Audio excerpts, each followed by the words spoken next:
డబ్ల్యూపీఎల్లో మరో మ్యాచ్ కూడా థ్రిల్లర్ లాగా సాగింది. అయితే చివరి ఓవర్లో మాత్రం గుజరాత్ జైంట్సే డామినేట్ చేసి మ్యాచ్ను సొంతం చేసుకుంది.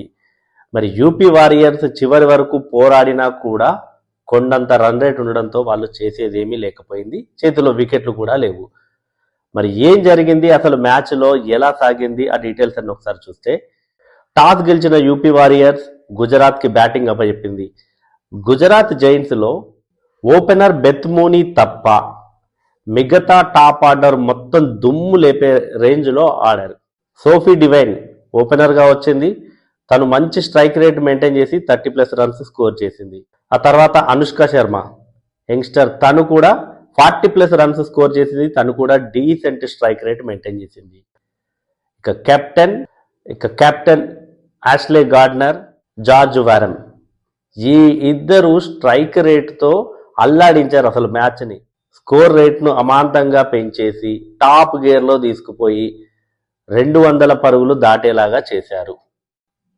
యాష్లే గార్డ్నర్ హాఫ్ సెంచరీ పూర్తి చేసింది, 65 రన్స్ చేసి అవుట్ అయింది. జార్జియా వారం మాత్రం చివరి వరకు నిలబడి 270 స్ట్రైక్ రేట్ మెయింటైన్ చేసి 10 బాల్స్లోనే 27 రన్స్ స్కోర్ చేసింది. సో దీంతో గుజరాత్ జైంట్స్ 207 పరుగులు చేసింది 4 వికెట్ల నష్టానికి 20 ఓవర్లలో. భారతి ఫుల్మలి కూడా తను ఆడిన 7 బాళ్లలో 2 సిక్సర్లు బాది 14 రన్స్తో నాట్అవుట్గా నిలిచింది. సో ఈ ఇద్దరు కలిసి అయితే గుజరాత్ స్కోర్ను 207 పరుగులకు చేర్చారు. మరి 208 రన్స్ టార్గెట్తో బరిలోకి దిగింది యూపీ వారియర్స్. మరి ఫస్ట్ మ్యాచ్లో ఆర్సీబీ ఎలా అయితే చేసి గెలిచిందో ముంబై మీద, వీళ్ళు కూడా అలానే సరే గెలుద్దాము అనుకున్నారు. అందుకు తగ్గట్టుగానే ఫోబ్ లిచ్ఫీల్డ్ అద్భుతమైన నాక్ ఆడింది. 78 రన్స్ స్కోర్ చేసింది. తను ఉన్నంతసేపు అయితే యూపీ వారియర్స్ గెలుపు పక్కా అని అనిపించింది. కానీ తను ఎప్పుడైతే అవుట్ అయిందో మ్యాచ్ చేజారిపోయింది. యూపీ వారియర్స్ ఇంత పెద్ద టోటల్ని చేజ్ చేస్తున్నప్పుడు ఓపెనర్ నుంచి మంచి నాక్ రావాలి.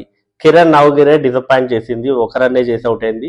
ఆ తర్వాత మెగ్లానింగ్ 30 రన్స్ స్కోర్ చేసింది. ఆ తర్వాత కెప్టెన్ మెగ్లానింగ్ 30 రన్స్ స్కోర్ చేసి అవుట్ అయింది.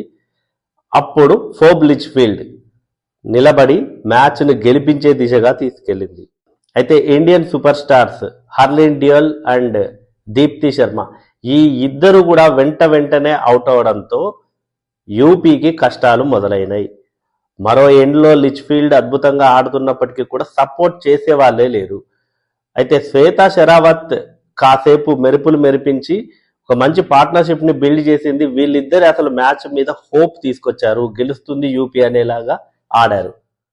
శ్వేతా షెరావత్ కూడా 25 రన్స్ చేసి అవుట్ అయిన తర్వాత రన్ రేటు భారీగా పెరగడంతో, సాధించాల్సిన రన్ రేటు పెరగడంతో ఇక వీళ్ళు సోఫీ ఎకిల్స్టన్ కానివ్వండి, డాటిన్ కానివ్వండి, వీళ్ళందరూ కూడా పోరాడారు. కానీ ఫలితం దక్కలేదు.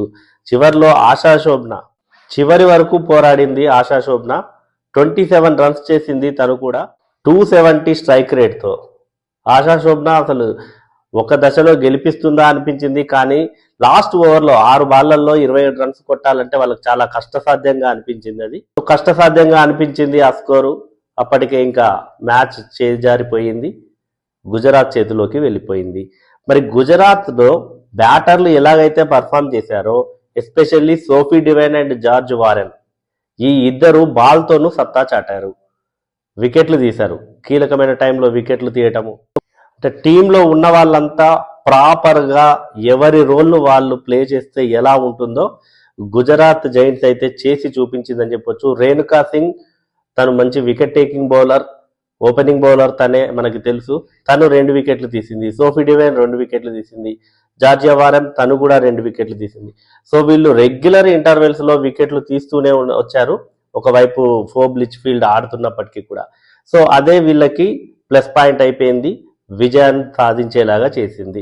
మొత్తానికి గుజరాత్ అయితే 10 పరుగుల తేడాతో యూపీ వారియర్స్ పై గెలిచి ఈ సీజన్లో బోనీ కొట్టింది. బ్యాటింగ్తో 27 రన్స్ చేసి నాట్అవుట్గా నిలిచి బౌలింగ్లో 2 వికెట్లు తీసిన Georgia Wareham player of the మ్యాచ్గా నిలిచింది.